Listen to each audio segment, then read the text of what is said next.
మీకందరికీ వందనాలు, శుభాలు. దేవుడి కృపను బట్టి మనం ఆయన సన్నిధానంలో ఆరాధించడానికి దేవుడు ఆ యోగ్యత ఇచ్చాడు. మనం సురక్షితంగా ఇచ్చినందుకు దేవుడికి మరొకసారి కృతజ్ఞతాస్తుతులు చెల్లిస్తూ దేవుడి వాక్య భాగంలోకి వెళ్ళాము. మత్తయి సువార్త 24వ అధ్యాయము.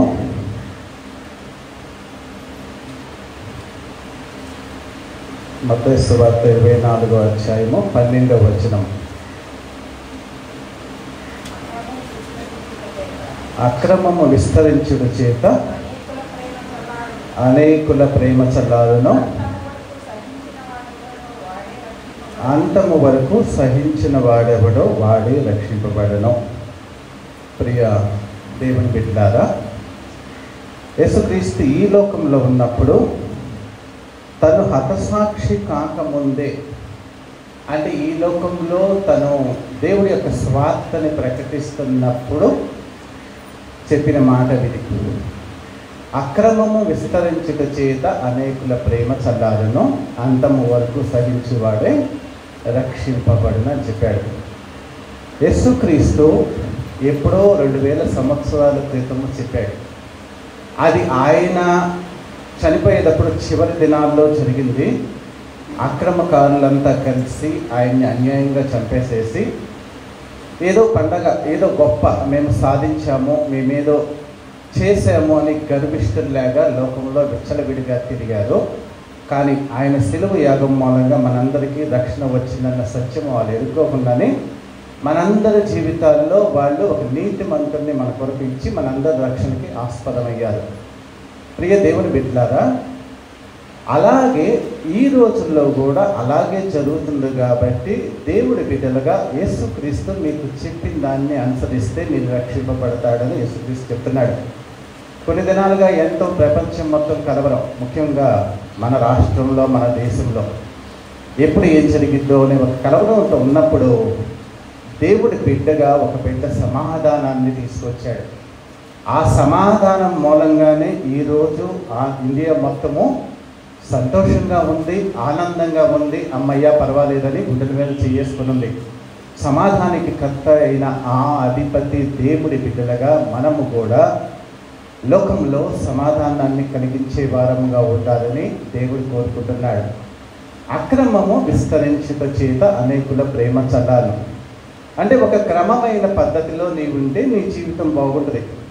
ఒక క్రమంగా, ఒక ఆర్డర్లో, అంటే డిజార్డర్ కాకుండా ఒక ఆర్డర్లో, సిస్టమేటిక్గా, ఒక పద్ధతిగా, క్రమముగా నీవు జీవించినట్లయితే నీ జీవితంలో ఉన్నతమైన స్థానంలో నీవు ఉంటావు. అలా కాకోకుండా నీ జీవితాన్ని నువ్వు ఒక క్రమమైన పద్ధతిలో లేకోకుండా ఇష్టానుసారంగా నువ్వు జీవిస్తే నీ జీవితం గాడి తప్పిపోద్ది. అంటే నీ జీవితంలో సంతోషం ఉండదు, ఆనందం ఉండదు, దుఃఖకరమైన జీవితంగా నువ్వు దుఃఖభరితుడిగా ఉంటావు. నీతో పాటు జీవించే వ్యక్తుల యొక్క జీవితాల్లో కూడా సంతోషాన్ని నింపుకోకుండా వాళ్ళ జీవితాన్ని కూడా దుఃఖ సాగంలో ముంచేసే వ్యక్తులుగా ఉంటారు. అలాంటి క్రమమైన పద్ధతి లేని అక్రమమైన వ్యవస్థ వస్తుంది అని చెప్పాడు. బైబిల్ గ్రంథాన్ని మనం నిశ్చితంగా పరిశీలించినట్లయితే దేవుడు సృష్టిలో చక్కగా చేసి ఒక పద్ధతిగా ఉండమని చెప్పాడు అవ్వ ఆదాములకి. కానీ దేవుడు చెప్పిన క్రమాన్ని ఉల్లంఘించి వాళ్ళ జీవితాల్లో వాళ్ళే సంతోషాన్ని కోల్పోయారు. అంటే తండ్రిని గౌరవించాల్సిన బాధ్యతలు విస్మరించి అవ్వ ఆదాములు ఆ క్రమాన్ని తప్పి అక్రమంగా నడుచుకోవడం మూలంగా దేవుడికి అవిధేయులైపోయి దేవుడి ప్రేమను పొందడం మర్చిపోయారు. అదేవిధంగా కయీను, హేబెలు కూడా సహోదరుల బంధాన్ని సరిగ్గా పాటించుకోకుండా ద్వేషంతో, ఈర్ష్యతో, అసూయతో, అతిశయంతో తను కయీను జీవించిన జీవిత విధానంగా క్రమమైన పద్ధతిగా జీవించే హేబెలు హతసాక్షి అయిపోతే కయీను కూడా దేవుడి యొక్క ఉగ్రతకి పాత్రుడయ్యాడు.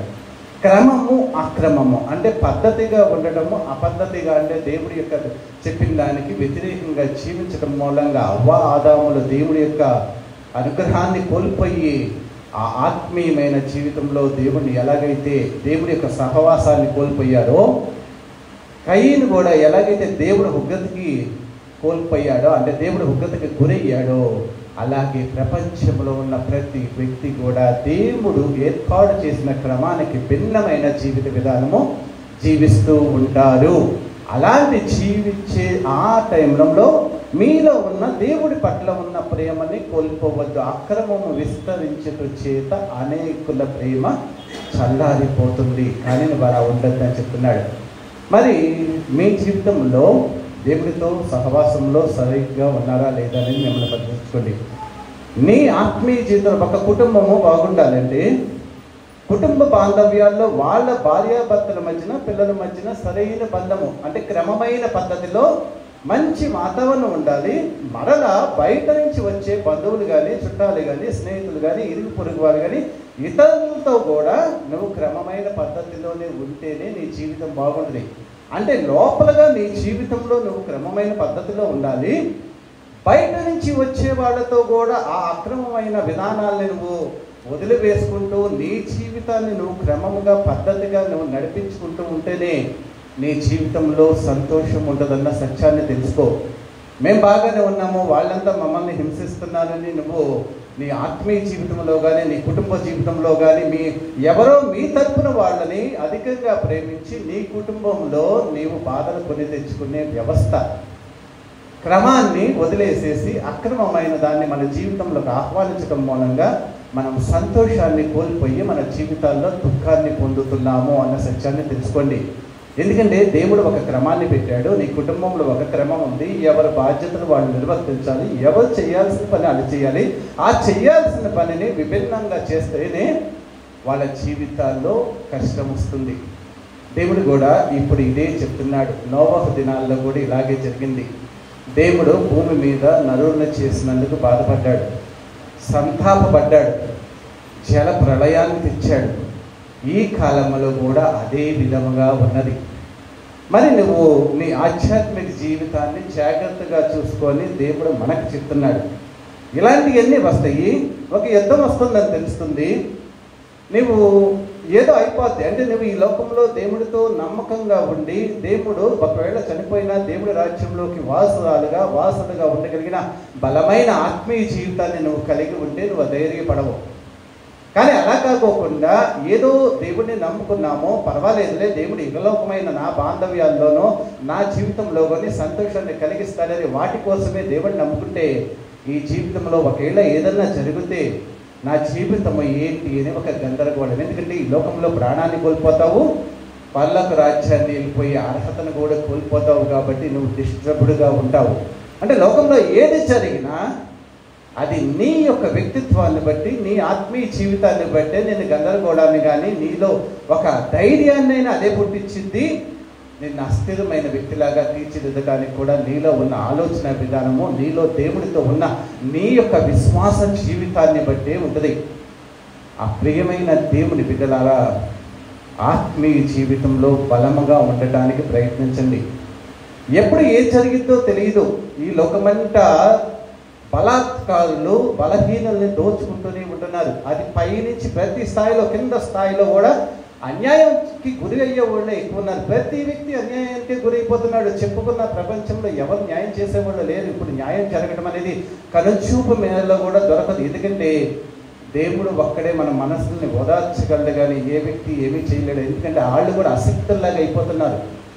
ప్రియమైన దేవుని బిడ్డలారా, ఆత్మీయ జీవితంలో క్రమమైన పద్ధతిని మీరు నేర్చుకోండి. క్రమమైన పద్ధతి. దేవుడు ఏం చెప్తున్నాడు? అక్రమము చేత అనేకుల ప్రేమ చల్లారిపోతుంది. అక్రమం చేత అంటే మీ జీవితంలో క్రమబద్ధత అయిన లేకపోతే లోకంలో నష్టపోతారు. కానీ ఆత్మీయ జీవితంలో క్రమమైన ఆత్మీయ జీవితం లేకపోతే మీలో దేవుడి పట్ల ఉన్న ప్రేమ చల్లారిపోతుంది. అదే ఎఫెసీ సంఘానికి చెప్తాడు, నీలో మొదటి ప్రేమ కోల్పోయావు. దేవుడిని ఎప్పుడైతే బాప్తిసం తీసుకున్నప్పుడు ఎంతో సంతోషంగా ఈయనే నిజమైన దేవుడు, ఈయన కోసం నేను జీవించాలని వైవాహిక జీవితంలో ఎలాగైతే ప్రవేశించే భార్య భర్తలు ఎంత సంతోషంగా పెళ్లి రాడు వాళ్ళ మొక్కము కళకళలాడిపోతూ ఎంతో ఈ జీవితంలో చాలా ఆనందం ఉంది, సంతోషం ఉందని ఎలాగైతే వివాహం చేసుకున్న దినాన వాళ్ళ మొహాలు ఎలాగైతే వెలిగిపోతూ ఉంటాయో, ఆత్మీయ జీవితంలో దేవుడిని నీ తండ్రిగా నీ భర్తగా నీవు అంగీకరించినప్పుడు కూడా నువ్వు చాలా సంతోషంగానే ఉంటావు. కానీ రాను రాను రాను రాను ఆయన మీద ప్రేమ తగ్గిపోయి చల్లారిపోయే స్థితిలోకి వెళ్ళిపోతావు. ఎందుకంటే ఆయనతో క్రమబద్ధమైన ఆత్మీయ జీవితాన్ని నువ్వు జీవించలేవు, నడపలేవు. అలాంటప్పుడు దాని మూలంగా నీలో ఆయన పట్ల ఆశ తగ్గిపోతుంది. ఎందుకంటే దేవుడు అంటే దేవుడి అంతే. అదేదో మా పూర్వీకులు నమ్ముకున్నారు, మా అమ్మోళ్ళు చెప్పారు, లేదా ఎవరో చెప్పారు, వీళ్ళు చెప్పడం మూలంగా ఏదో దేవుడు ఆలయానికి వెళ్తే మాకు మంచి జరిగింది, పాస్టర్ గారు ఆశీర్వాదం ఇస్తే మంచి జరిగింది, పిచ్చి ఒక నాన్సెన్స్ని మన మెదడులో పెట్టుకొని జీవితాంతము అదే ప్రయత్నిస్తూ మన జీవితాలను ముగిచేస్తూ ఉంటాం. ఎప్పుడు దేవుడి వాక్యాన్ని కొన్ని కట్టుబాట్లు పద్ధతులతోనే మిళితం చేయకోకుండా వాస్తవికమైన దేవుడి వాక్యంతో మనము మిళితం చేసుకొని ఆత్మీయమైన వివేచన కలిగిన జీవితాన్ని మనం జీవించాలి. అప్పుడు నీవు ఆత్మీయంగా స్థిరంగా ఉండగలవు. ఏం జరిగినా కానీ నువ్వు ఎప్పుడు భయపడవు. అక్రమము విస్తరిస్తుందంటే నీలో క్రమబద్ధమైన ఆత్మీయ జీవితము, నువ్వు యేసుక్రీస్తుని నమ్ముకున్న దగ్గర నుంచి నువ్వు ఎలాగైతే కుటుంబంలో బాంధవ్యాల్లో పిల్లల్ని కంటావో, పెద్ద వాళ్ళని ప్రయోజకులు చేస్తావో, వాళ్ళ జీవితాల్లో మరలా వివాహాలు చేసి వాళ్ళని ఎలాగైతే అభివృద్ధి చెంది నీ యొక్క లౌకికమైన జీవితంలో ఎలాగైతే పురోభివృద్ధి ఉండి నువ్వు వాటిలో ఆనందిస్తూ సంతోషిస్తూ నీ కుటుంబాన్ని ఎంతగా ఫలభరితమైన జీవితంగా చేస్తూ ఉంటావో, యేసుక్రీస్తుని నీ యొక్క రక్షకుడిగా అంగీకరించిన తర్వాత, ఆయన దేవుడిగా నువ్వు అంగీకరించిన తర్వాత ఆయనతో కూడా నీ జీవితము ఫలభరితమైన జీవితముగా ఉండాలి అని దేవుడు కోరుకుంటున్నాడు. ఫలిస్తున్నావా? దేవుడిని నమ్ముకున్న రోజుకి ఈ రోజుకి నీలో ఎంత గ్రోత్ కనపడింది? నువ్వు అసలు ఒక పిల్లనన్నా కన్నావా? ఒక పిల్లనన్నా కన్నావా? వాళ్ళని చదివిస్తున్నావా? వాళ్ళని ప్రయోజకులు చేస్తున్నావా? వాళ్ళ జీవితంలో ఆధ్యాత్మికమైన మెలకువలు నేర్పి వాళ్ళని అత్యద్భుతమైన దేవుడి యొక్క సేవకులుగా తీర్చిదిద్దగలుగుతున్నావా అనే సత్యాన్ని మనం ఆలోచించుకోవాలి.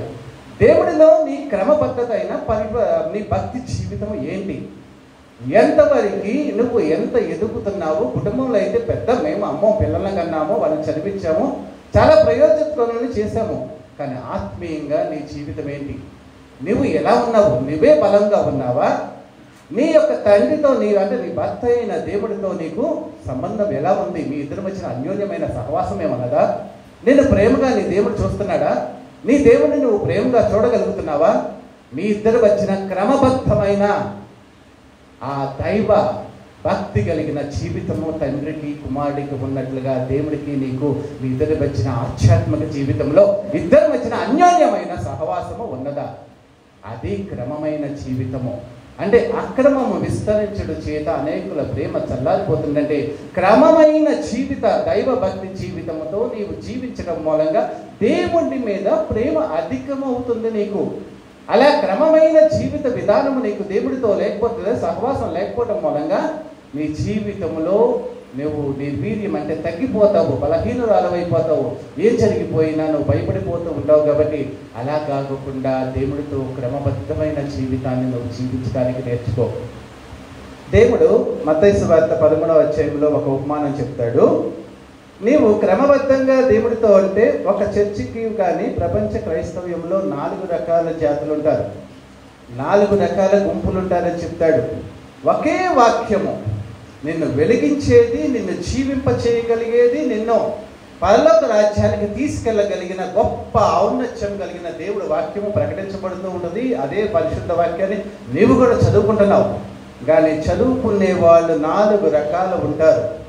ఆ 4 రకాల యొక్క వ్యక్తిత్వాలను బట్టి నువ్వు క్రమముగా ఉంటున్నావా? దీంట్లో 4లో 3 క్రమంగా ఉండరు, కానీ దేవుడిని నమ్ముకుంటూ చర్చికి వస్తూ ఉంటారు, జీవితాంతం దేవుడితోనే నడుచుకుంటారు. వీరి 3 జీవితం ఎలా ఉంటుంది? దేవుడితో క్రమంగా ఉండే 4వ వ్యక్తి జీవితం ఎలా ఉంటుందని నువ్వు చూసుకున్నట్లయితే ఇక్కడ 4 రకాలు. త్రోవ పక్కన పడిన విత్తనాలు అంటే, 2వది రాతి నేలన, 3వది ముండ్ల పొదల్లో, 4వది మంచి నేల. దేవుడు వాక్యం వెదజల్లుతూ ఒక పొలంలో ఒక రైతు వాక్యాన్ని వెదజల్లుతూ ఉంటాడు. ఆ జల్లుతున్నప్పుడు ఆ విత్తనాలు రాతి నేల అంటే రోడ్డు పక్కన పడిపోతాయి. 2వది రాతి నేలను పడతాయి, 3వది ముండ్ల పొదల్లో పడుతుంది, 4వది మంచి నేలను పడుతుంది. రాతి నేలను పడినవి ఏమవుతాయి? రోడ్డు పక్కన ఉన్నవి ఏమవుతాయి? ముండ్ల పొదల్లో ఉన్నవి ఏమవుతాయి? ప్లస్ మంచి నేలను పడిన విత్తనాలు ఏమవుతాయి అని దేవుడు చెప్తున్నాడు. రోడ్డు పక్కన పడిన విత్తనాలంటే అప్పటికప్పుడు వాక్యం వింటాడు, కానీ పక్షులు వచ్చి ఆ విత్తనాలను ఎత్తుకెళ్ళిపోతాయి. ఎందుకంటే అది భూమిలో పడలేదు కాబట్టి, కనబడుతూ ఉంటుంది కాబట్టి. అంటే మనం వాక్యం వింటాం కానీ అది మెమరీలోకి అసలు వెళ్ళనే అన్నది. ఊరికి అలా కూర్చుంటాం. మనిషి దేవుడు ఆలయానికి వచ్చి కూర్చునేవాడు పర్సంటేజ్ ఎక్కువ. ఎందుకంటే ఎన్నగాడి నుంచి పాటించాలి కదా. కనీసం వినటానికి కూడా ఆస్కారం లేని మందమతుల్లాగా కూర్చునే జాతి కూడా ఉందని దేవుడే చెప్పాడు, నేను చెప్పలేదు. కూర్చుంటారు, ఊరినే కూర్చుంటారు. అలా మనిషి ఉంటాడు, కానీ ఒక్క వాక్యము కూడా మెదడులోకి వెళ్ళదు. ఎందుకంటే అది ఆచరించాలి కదా. ఆచరిస్తే దేవుడికి లోపడితే మళ్ళీ బయట సైతానికి నచ్చినట్లుగా తిరగడానికి వీల్లేదు కాబట్టి సైతానం విననివ్వడు. అంటే లోటు పక్కన పడిన విత్తనాలు. రెండోది రాత్రి నేలను పడిన విత్తనాలు. రాత్రి నేల పడిన ఏంటంటే దేవుడు వాక్యం ఏంటది, అయ్యో చక్కగా వినంగానే బాగుంటుంది, ఎంతో రుచికరంగా ఉంటుంది. దేవుడు చక్కగా చెప్పాడు కదా, నన్ను ఆదరిస్తానన్నాడు కదా, దేవుడు ఎంత ప్రేమ ఉంది కదా, ఎంత ప్రేమ కలిగిన దేవుడు ఎక్కడా లేడు కదా, నా జీవితంలో ఇతరులతో కలిసి జీవిస్తే నాకు ఆనందం వస్తుందని అనుకుంటాడు. కానీ వెంటనే బయటికి వెళ్ళిపోగానే ఆ వాక్యం అయిపోగానే మర్చిపోతాడు. అంటే దేవుడు అంటే ఇష్టమే, దేవుడి వాక్యం అనే ఇష్టమే, ఆయన మన కోసం సిలువలో చనిపోయాడు అనేది ఇష్టమే. కానీ ఆయన కోసం జీవించాలనేటప్పటికల్లా అది చాలా కష్టంతో వాక్యాన్ని వినటం వరకే. అంటే వింటారు, బాగుంది అనుకుంటారు, బాగుంది చక్కగా చెప్పారు, మా పాస్టర్ గారు ఎంత బాగా చెప్పారో వాక్యం, మా పాస్టర్ గారు ఎంత బాగా చెప్పారు, మీరంతా రెండు కూడా వినండి, నేను మటుకు పాటించను, కానీ మీరు వింటే పాటిస్తే పాటించండి అని చెప్పేవాళ్ళు చాలామంది ఎక్కువ ఉంటారు. అన్ని చర్చెస్లో కాదు, ప్రపంచవ్యాప్తంగా ఉంటాడని దేవుడే చెప్పాడు.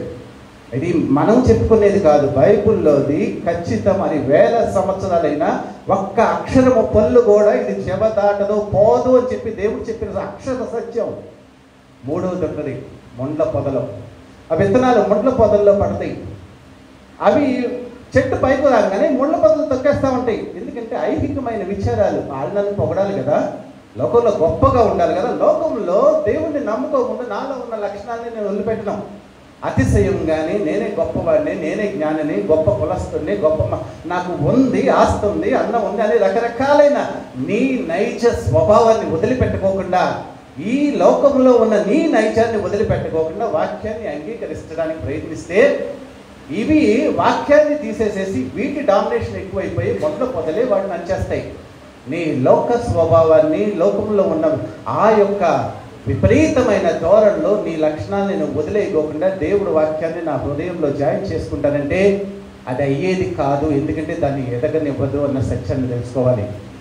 నాలుగోది వచ్చేటప్పటికల్లా దేవుడు వాక్యం వింటారు, అర్థం అవుతుంది, కానీ అర్థం కాకపోయినా పక్కన వాళ్ళని అడుగుతారు, లేకపోతే ఇంటికి వెళ్ళి బైబిల్ చదువుకుంటారు. ఈ రోజు కాకపోతే ఈ రోజు ఒక ఎగ్జాము, ఒక 3వ క్లాస్లో ఒక స్టూడెంట్ జాయిన్ అవుతాడు.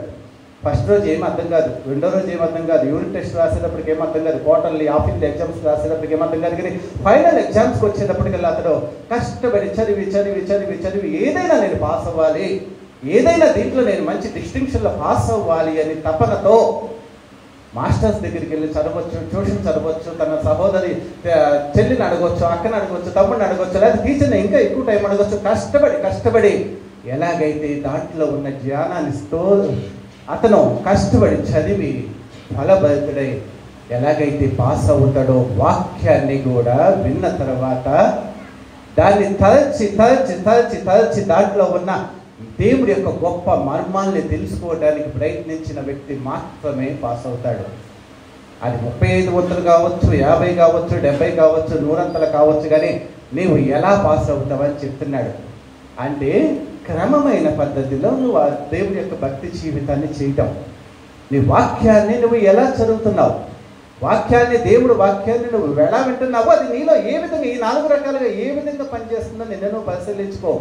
మొదటి దాంట్లో ఉన్న ఉపయోగం లేదు, రెండో దాంట్లో జీవితాంతం నువ్వు బతికిన ఉపయోగం లేదు, మూడో దాంట్లో బతికిన ఉపయోగం లేదు, కానీ 4వ దాంట్లోకి వస్తేనే నీ జీవితంలో క్రమమైన పద్ధతి, ఆధ్యాత్మిక జీవితంలో దేవుడు చెప్పిన పద్ధతిలో నువ్వు నీ భక్తి జీవితాన్ని నువ్వు మొదలు పెట్టినట్లుగా ఉంటుంది. యాకోబు పత్రిక 1వ చివరి వచనంలో నిజమైన యథార్థమైన దైవభక్తి ఏంటంటే ఇహలోక మాలిన్యం అంటుకోకుండా తన్ను కాపాడుకోవటమే.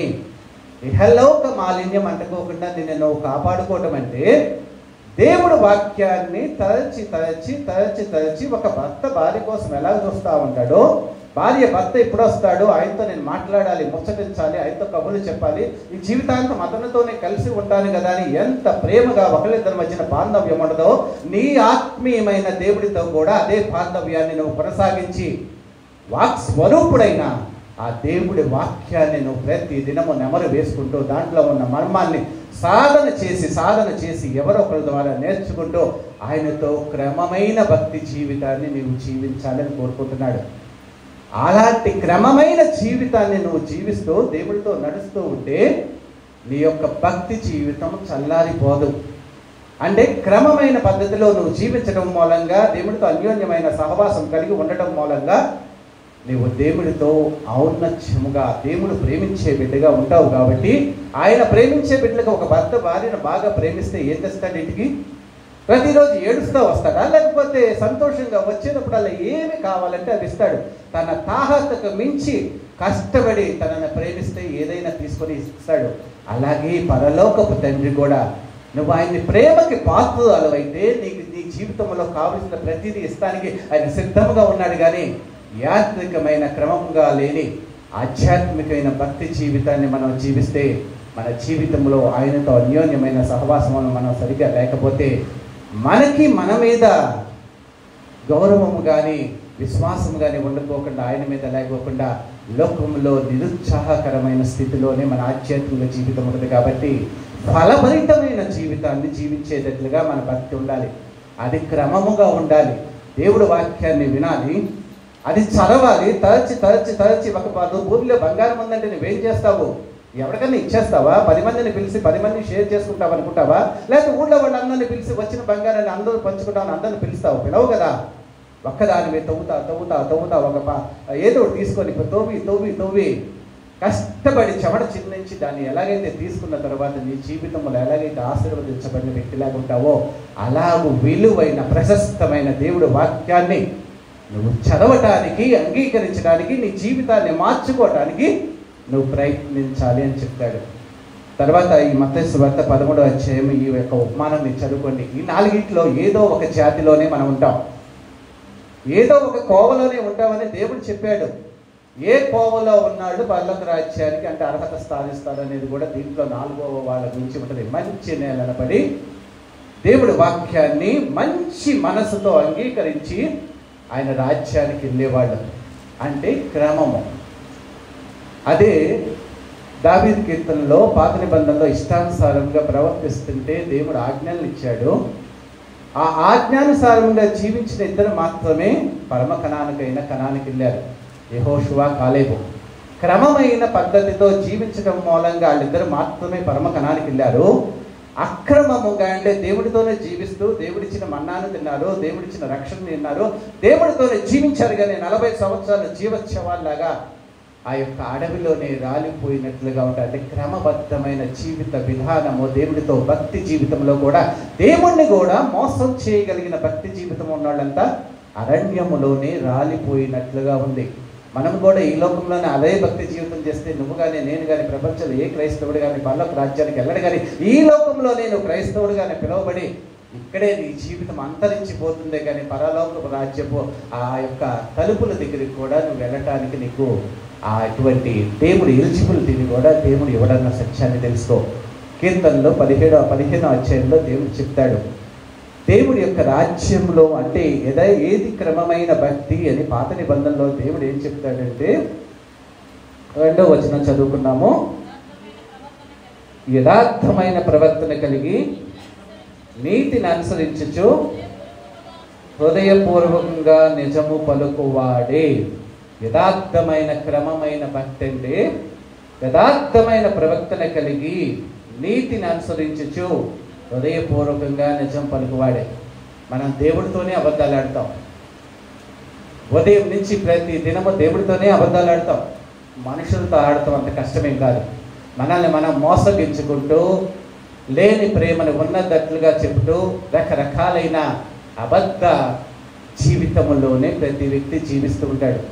దేవుడంటే నాకెంతో ప్రేమ అని చెప్తాను కానీ ఎక్కడ ఆ ప్రేమను చూపించడం. నీతిగా నడుస్తాను, యథార్థంగా ఉంటానని మనం చెప్తాం కానీ దేవుడితో ప్రమాణం చేస్తాం కానీ దేవుడితో చేసిన ప్రమాణాన్ని అనుసరిస్తున్నానని సత్యాన్ని చెప్పేవాళ్ళు ఎవరన్నా ఉన్నారా?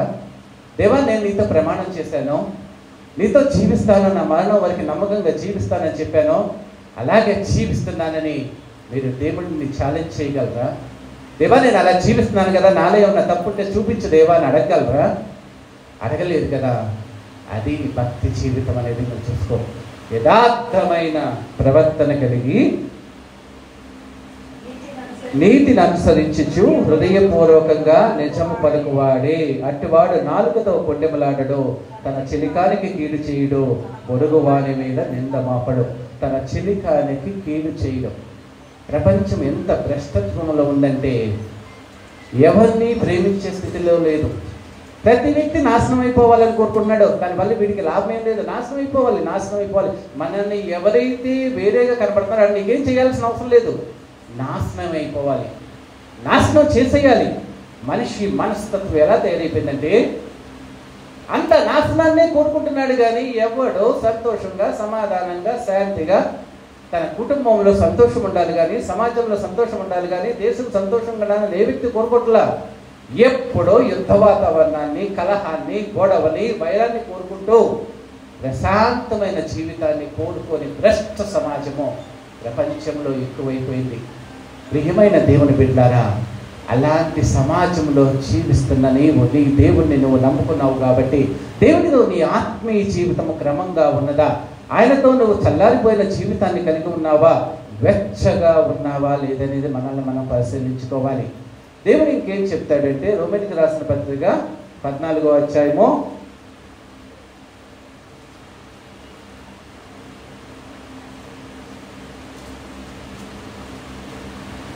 16వ వచనము, దేవుడి రాజ్యము భోజనము పానము కాదు కానీ నీతియు సమాధానమును పరిశుద్ధాత్మ యందలి ఆనందమునై ఉన్నది. దేవుడు ఏం చెప్తున్నాడు? దేవుడి రాజ్యము అంటే క్రైస్తవ భక్తి జీవితము ఎలాంటిదని క్రమమైన పద్ధతి. క్రమమైన పద్ధతిలో దేవుడు ఏం చెప్తున్నాడంటే, ఆధ్యాత్మిక జీవితంలో నువ్వు చేయాల్సింది దేవుడి రాజ్యం ఏంటి? నీతి, సమాధానము, పరిశుద్ధాత్మ యందలి ఆనందం. నీతిగా జీవించటం. ఎప్పుడైతే నువ్వు దేవుడిని నమ్ముకున్నావో, విశ్వసించావో, దేవుడితో నిబంధనలో ప్రవేశించి నిజమైన దేవుడు నువ్వే, సత్యవంతుడు నీవే, నీవు తప్ప ఈ ప్రపంచంలో ఎవరు లేరు దేవా, నేను నీ కోసం జీవిస్తాను, నా జీవితాన్ని నువ్వే సృష్టికర్తావు కాబట్టి నేను నీతో జీవిస్తాను అని ఎప్పుడైతే నువ్వు నిబంధన చేసుకుంటావో అప్పుడు నువ్వు నీతిమంతుడిగా తీర్చిదిద్దబడతావు. ఆ నిబంధనలో స్థిరత్వం ఉండాలి, నిజాయితీ ఉండాలి. అంటే యథాలాపంగా ఏదో దేవుడిని నమ్ముకుంటే ఈ లోకం భోగాలు వస్తాయి, దేవుడు అన్నింటిలో ఆస్వాదిస్తాడనేది కాదు. దేవుడితో నిబంధన అంటే దాంట్లో అబద్ధం ఉండకూడదు. నిబంధన ఎలా ఉండాలంటే దేవుడికి నీకు, దేవుడు అంతరంగం మొత్తం నీ మనసు అంతరంగంలో ఉన్న ఆలోచనలు తెలిసిన దేవుడు. ఆయన నేను మోసం చేస్తే ఆయన దృష్టి, ఆయన ఉగ్రతను నేను భరించలేనని దేవుడితో నిజముగా నిబంధన చేసుకొని, దేవా నా కోసం ఈ లోకానికి వచ్చావు కదా, నీ మూలంగానే నాకు పాప విమోచన, నేను నీతిమంతులు తీసుకుంటాను, పాపాల నుంచి రక్షించడానికి నువ్వు వచ్చావు దేవా, నా పాపాలని కడగడానికి వచ్చావు, పాపాల నుంచి నన్ను నువ్వు పవిత్రపరిచి నువ్వు నీతిమంతుడిగా తీర్చిదిద్దు దేవా, నీవే ఒక్కడివే దానికి అర్హుడైన దేవుడివి, నువ్వు తప్ప ప్రపంచంలో ఎవరు లేరని ఆయన పాదాల చెంత చేరి నిజముగా ఎవరైతే ఆయన అంగీకరించి ఆయన సన్నిధి చేరుతారో వాళ్ళు నీతిమంతులుగా చేస్తారు. అలా కాకుండా యథాలాపంగా తీసుకునే ఏ వ్యక్తి ప్రపంచంలో ఎప్పటికీ నీతిమంతుడు కాదు. దేవుడు నిన్ను అంగీకరించుకోకుండా నువ్వు నీతిమంతురాలు అవుతావు అనుకుంటే అది మనల్ని మనం మోసపుకిచ్చుకోవటమే. దేవుడు నిన్ను ప్రేమించాడో లేదో నీ జీవితంలో దేవుడు నీ పట్ల చేసే కార్యాలను చూస్తే తెలుస్తుంది. ఆయన నీ పట్ల చూపించే కనికరం చూపిస్తే తెలుస్తుంది. ఎందుకంటే మనం మనుషులు మహా తెలియగలము. అలాగే దేవుడు నిన్ను నీతిమంతురాలుగా తీర్చిదిద్దాడా లేదనేది నిన్ను నువ్వే పరిశీలించుకో. నిజముగా ఆయన అంగీకరించి నిజముగా ఆరాధిస్తుంటే మనం నీతిమంతురాళ్ళం. రెండోది వచ్చేటప్పటికల్లా సమాధానం. దేవుణ్ణి ప్రేమించిన వ్యక్తి ఎప్పుడూ సమాధానమే కోరుకుంటాడు. ఇప్పుడు ట్రంప్ కూడా అదే విధంగా దేవుడు నన్ను గెలిపించాడని చెప్పి వేరే దేశాల మధ్యన గొడవ జరుగుతుంటే దేవుడు ప్రతినిధిగా ఆ దేశాల మధ్యన సమాధానాన్ని కలిగించే పాత్ర పోషిస్తున్నాడు. నీవు కూడా దేవుడి బిడ్డవైతే నీ జీవితంలో సమాధానం ఉన్నది, నీ కుటుంబంలో సమాధానం ఉన్నది, నీ బంధువులతో సమాధానం ఉంటుంది, నీ ప్రతి వ్యక్తితో సమాధానం ఉంటుంది, దేవుడితో సమాధానం ఉంటుంది. అధిపతిగా ఆకాశం నుంచి దిగి వచ్చి నీకు నాకు మనం ఎందుకు కొరగానిలాగా అన్యజనులు ఉన్నప్పుడు నీకు నాకు దేవుడితో సమాధానాన్ని ఏర్పాటు చేసిన దేవుడు నీవు కూడా సమాధానాన్ని కలిగి ఉండాలని చెప్తున్నాడు. అది క్రమమైన పద్ధతి. దేవుడితో సమాధాన స్థితి, ఎప్పుడూ దేవుడిని సమాధానంతో దేవుడితో చక్కగా ఉండాలి. మూడోది పరిశుద్ధాత్మలో ఆనందం. అంటే ఎప్పుడు పౌలు భక్తుడు ప్రతి పత్రికలో ఆశీర్వాదంలో చివరేమన్నది తండ్రి గురించి చెప్తాడు, కుమారుడి గురించి చెప్తాడు. పరిశుద్ధాత్మ యొక్క అన్యోన్య సహవాసము మీకు సదాకాలము తోడై ఉండును గాక అంటాడు. క్రమమైన పద్ధతిలో దేవుణ్ణి నీతిమంతుడిగా దేవుడు నిన్ను తీర్చిదిద్దిన తర్వాత నీ జీవితంలో నువ్వు సమాధానమైన బంధాన్ని నీ కుటుంబంతోనో నీ బంధువులతోనో ప్రతి వ్యక్తిలో సమాజంలో ఉన్న ప్రతి వ్యక్తితో నువ్వు సమాధానంగా ఉండి దేవుడితో కూడా నీ ఆధ్యాత్మిక జీవితంలో సమాధానకరమైన స్థితిలో ఉన్నప్పుడు దేవుడిచ్చిన పరిశుద్ధాత్మని నువ్వు పొందుకుంటావు. దేవుడిచ్చిన పరిశుద్ధాత్మలో ఆనందించడం నేర్చుకుంటావు. పరిశుద్ధాత్మ యొక్క అన్యోన్య సహవాసంలో నువ్వు నడవటం నేర్చుకుంటావు. అది క్రమమైన పద్ధతి. దేవుడు యేసుక్రీస్తు ఈ లోకానికి పుట్టినప్పుడే పరిశుద్ధాత్మ ద్వారా పుట్టాడు. అంటే తన జీవితంలో పుట్టడమే పరిశుద్ధాత్మ ద్వారా పుట్టాడు, జన్మించాడు. బాప్తిసం తీసుకొని బయటకు వచ్చేటప్పుడు ఆకాశం నుంచి పరిశుద్ధాత్మ వచ్చి ఆయన మీద వాలి పరిశుద్ధాత్మతో నింపితే తన యొక్క జీవితం మొత్తం పరిశుద్ధాత్మ ప్రేరేపణతో తన ఈ జీవితంలో ఆ మరణాన్ని కూడా సిలువను కూడా చేయించి జీవితాన్ని చేయించి తండ్రి చిత్తాన్ని నెరవేర్చిన వ్యక్తిగా ఉన్నాడు. నీవు కూడా దేవుడిలో పరిశుద్ధాత్మ నిన్ను ప్రేరేపించడం మూలంగా ఆ యొక్క రక్తముతో దేవుడి రక్తంతో కడగబడి నీతిమంతుడుగా తీర్చిదిద్దబడి ఆ సత్యస్వరూపి అయిన ఆత్మ నిన్ను దేవుడి యొక్క సత్య మార్గంలో సరైన మార్గంలో క్రమమైన పద్ధతిలో నిన్ను నడిపించడం మూలంగా నడుస్తూ నడుస్తూ దేవుడి యొక్క పరిశుద్ధాత్మ ద్వారా ఆనందంతో దేవుడిలాగా నీవు కూడా నడవాలి అనేది దేవుడు చెప్తున్నాడు. ఎల్లప్పుడూ పరిశుద్ధాత్మలో ఆనందించాలంటే త్రిత్వములో దేవుడు క్రీస్తు, తర్వాత పరిశుద్ధాత్మ యుగంలో దేవుడు నీ ఆధ్యాత్మిక జీవితంలో పరిశుద్ధాత్మ నిన్ను నడిపించేది, నిన్ను బోధించేది కానీ నిన్ను నడిపించేది కానీ సర్వసత్యంలో నీ ఆత్మీయ జీవితంలో దేవుడికి తీసుకెళ్లి పరలోక రాజ్యంలో ఆయనకు అప్పగించేది కూడా పరిశుద్ధాత్ముడే. అలాంటి పరిశుద్ధాత్మ సత్య స్వరూపి అయిన దైవ స్వరూపమైన ఆ పరిశుద్ధాత్మని నీవు పొందుకొని ఆయనతో నీ హృదయ అంతరంగంలో ఆనందించడం నేర్చుకోవటం అనేది క్రమమైన పద్ధతి. అలాంటి వ్యక్తి ఈ లోకంలో చల్లారిపోడు. అక్రమము విస్తరించడం చేత అనేకుల ప్రేమ చల్లారిపోతుంది. నీలో సరైన భక్తి జీవితంలో దేవుడితో నువ్వు బాప్తిసం పొందవు. ఈ లోకంలో ఎవరితో సమాధానంగా ఉండవు. పరిశుద్ధాత్మ అనుభవమే నీ జీవితంలో లేకపోతే నువ్వు క్రమమైన పద్ధతిలో లేనట్లు కాబట్టి నీ ఆత్మీయ జీవితం చల్లారిపోతుంది, నీ జీవితంలో సంతోషం ఉండదు. అలా కాకుండా క్రమమైన పద్ధతిలో యేసుక్రీస్తు జీవించిన విధానం చూడండి. పరిశుద్ధాత్మ ద్వారా చెందించాడు, పరిశుద్ధాత్మ ద్వారా తన యొక్క సువార్తని ప్రారంభించాడు.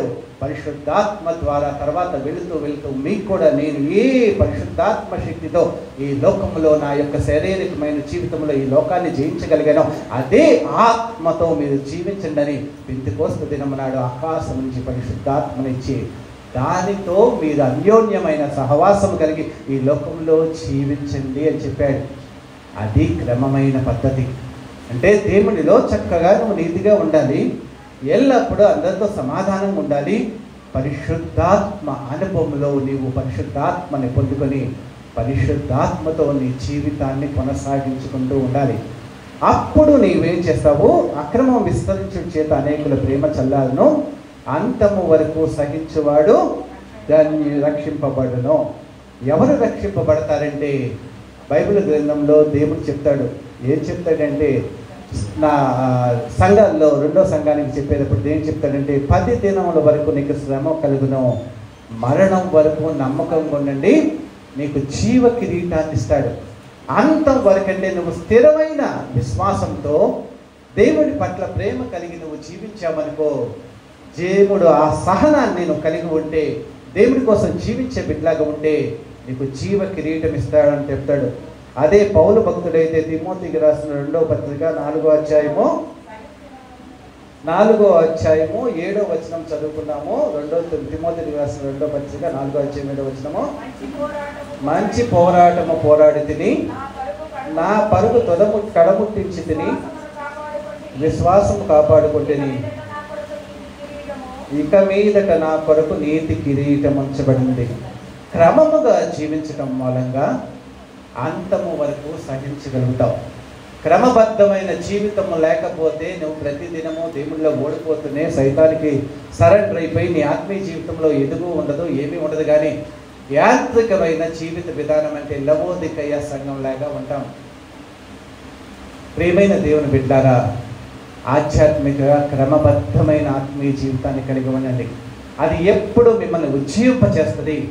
మీలో దేవుడి జీవాన్ని ఉంచింది, మీలో దేవుడి శక్తినిచ్చింది, దేవుడి బలాన్ని ఇచ్చింది. ఆయన అపరిమితమైన శక్తి సామర్థ్యాన్ని ఆయన కుమారుడు అయిన నీవు కూడా పుణికిపుచ్చుకొని ఆ జీవము కలిగిన దేవుడి కుమారుడుగా ఈ లోకములో ఎటువంటి వచ్చినా కానీ చిలంచకోకుండా స్థిరమైన విశ్వాసంతో బలమైన యోధుడుగా ఉండి ముందుకు నడుస్తూ నీ కుటుంబాన్ని నడిపిస్తూ ఉంటావు.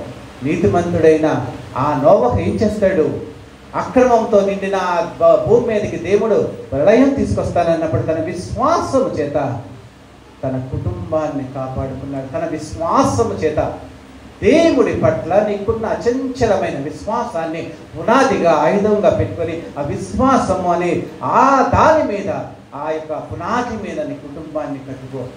అవే విశ్వాసముతో ఇటుకలు పేర్చి దేవుడు వాక్యం అనే దాని మీద నీ కుటుంబాన్ని కట్టుకో. వాక్యముతో సమాధాన బంధాన్ని కలిగి ఉండు. ఆ వాక్యముతోనే దేవుడి యొక్క పరిశుద్ధాత్మ అన్యోన్య సహవాసమైన పరిశుద్ధాత్మ శక్తిని నీ జీవితంలో కలిగి ఉండి ఒక బలమైన యోధుడిగా ఉండి నీ కుటుంబాన్ని కట్టుకోవటానికి ప్రయత్నించండి. క్రమబద్ధమైన ఆత్మీయ జీవితం లేకపోతే నీవే నిర్వీర్యమైపోతావు, నీవే నిరుత్సాహపడిపోతావు. నీ జీవితంలోని సంతోషం ఉండదు, అశాంతి ఉండదు, అసమాధానముగా ఉండి నీవే ఒక ఎగ్జాంపుల్గా లేనప్పుడు నీ కుటుంబం ఎలా ఉంటుంది? దేవుడు అలాంటి పిరికితనం కలిగిన ఆత్మని ఇవ్వలేదు, కానీ శక్తియు ఇంద్రియ నిగ్రహం కలిగిన ఆత్మని మనకిచ్చాడు. కాబట్టి శక్తి కలిగిన బిడ్డల్లాగా అంత వరకు సహించేదగ్గర మన జీవితంలో ఏది జరిగినా, ఎలాంటిది జరిగినా ఆ ముద్రలో ఒక ముద్ర చదివినప్పుడు నేను ఎప్పటికీ అలాగే ఉండిపోతా స్తబ్దుగా. నాదా సత్యస్వరూపి ఎందాక మాకు తీర్పు తీర్చకుండా అంటాడు. బలిపీఠం కింద దేవుడి ఆత్మల హతసాక్షుల సమూహం ఉండి మమ్మల్ని ఇలా చంపేశారు కదా, నువ్వు క్రీస్తు వచ్చిన కాడి నుంచి క్రీస్తు కోసం మేము హతసాక్షులు అయిపోయాం కదా దేవా, వాళ్ళందరికీ నువ్వు తీర్పు తీర్చవా అని వాళ్ళంతా దేవుడిని అడుగుతూ ఉంటే తెల్లటి వస్త్రాలు వేసుకొని బలిపీఠం కింద కూర్చొని దేవుడు ఒక రోజు ఏం చెప్తామంట, ఇంకా లెక్క పూర్తి కాల, ఇంకా ఇలాంటి హతసాక్షులు చాలా మంది కావాలి. దేవుడు మనలోకి రాజ్యం వచ్చేలోపు భూమి మీద ఇంకా దేవుడి కోసం ప్రాణత్యాగం చేసేవాళ్ళు హతసాక్షులు ఇంకా లెక్క ఉంది. అంటే నీ విశ్వాసం ఎలా ఉండాలి? దేవుడు ఏం చెప్తున్నాడు? సహించగలిగి దేవుడి కోసం ఒక యోధుడిలాగా ఉండేటట్లుగా ఆత్మీయ జీవితం ఉండాలి. కానీ ఇహలోకంలో లౌకికమైన కోరికలను తీర్చే దేవుడిగా మనం నమ్ముకుంటే ఆయన ఈ లోకానికి రావటంలో అర్థమేం లేదు. నీవు ఆయన్ని నమ్ముకోవటంలో అర్థం లేదు. ఆ వాక్యం చదివినప్పుడల్లా చెల్లించిపోతూ ఉంటా. ఏంటి దేవుడు ఉండగానే బాప్తిస్మిచ్చి యోహాను హతసాక్షి అయిపోతాడు. దేవుడేం మాట్లాడాల? యేసుక్రీస్తు హతసాక్షి అయిపోతాడు. అపోస్తలులు 12 మంది హతసాక్షులు అయిపోతారు. ప్రపంచంలో దేవుణ్ణి ప్రేమించిన అమితంగా దేవుడి కోసం జీవించిన ప్రతి వ్యక్తి హతసాక్షులు అయిపోతుంటే అది క్రైస్తవ్యం అయితే, అలాంటి క్రైస్తవ్యాన్ని కనీసం సువార్త చెప్పడానికి కూడా మన నోటి నుంచి ఒక మాట రాకోకుండా భయకంపితులం అయిపోయిన క్రైస్తవ్యాన్ని మనం జీవిస్తూ ఉంటే ఏది క్రైస్తవ్యమో ప్రపంచం అర్థం కాకుండా పోతుంది.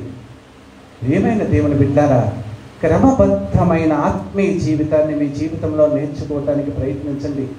బైబిల్ గ్రంథం మొత్తం యేసుక్రీస్తు నీ దేవుడు చనిపోయాడు హతసాక్షి, నీ దేవుడే హతసాక్షి. సత్యం కోసం హతసాక్షి అయిన మొట్టమొదటి వ్యక్తి ఎవరంటే నీ దేవుడు. మరి ఆయన్ని నువ్వు దేనికోసం నమ్ముకుంటున్నావు? సత్యం కోసం హతసాక్షి అయిన నీ దేవుణ్ణి నీవు కూడా సత్యం కోసం నిలబడటానికి నమ్ముకోవాలి. ఆ సత్యం కోసం జీవించడానికి నమ్ముకోవాలి. సత్యస్వరూపి అయిన ఆత్మని కలిగి జీవించడానికి దేవుడి రూపంలోకి రూపాంతరము చెందటానికి నువ్వు నేర్చుకోవాలి. క్రమబద్ధత లేని ఆత్మీయ జీవితం మూలంగా నీవే చల్లారిపోయి నీ కుటుంబాన్ని చల్లార్చి నువ్వే నరకానికి వెళ్తావు, వాళ్ళని నరకానికి తీసుకెళ్తావు, నీతో పాటు జీవించే వ్యక్తులు కూడా నరకానికి తీసుకెళ్లేది భక్తి కాదు. ఇహలోక మాలిన్యం అంటుకోకుండా నిన్ను నువ్వు కాపాడుకుంటూ క్రమమైన భక్తి జీవితంతో దేవుడి యొక్క పరిశుద్ధాత్మలో ఆనందిస్తూ నీ జీవితాన్ని కొనసాగించడమే భక్తి. అంచె దినాల్లో కావలసిన భక్తి అదే. నిన్ను నువ్వు కాపాడుకోవడం భక్తి కాదు. 4 గోడల మధ్యలో నువ్వు ప్రార్థన చేసుకోవడం భక్తి కాదు. దేవుడిని సత్యాన్ని సత్యముగా ఉన్నదన్నట్లు ప్రకటించడం కావాలి. అలాంటి భక్తుల కోసం యేసుక్రీస్తు ఈ లోకానికి దేవుడు వచ్చాడు. వాళ్ళే పరలోక రాజ్యంలో ఆయన స్తుతించే అర్హత కలిగి ఉంటారు. అలాంటి అర్హత కలిగిన సంఘాన్ని, వధువు సంఘాన్ని తయారు చేయడానికి దేవాది దేవుడు ఇక్కడికి వచ్చాడు. ప్రియమైన దేవుని బిడ్డలారా, వాక్యము వెల్లడి అగుడు చూడనే వెలుగు కలుగుతుంది.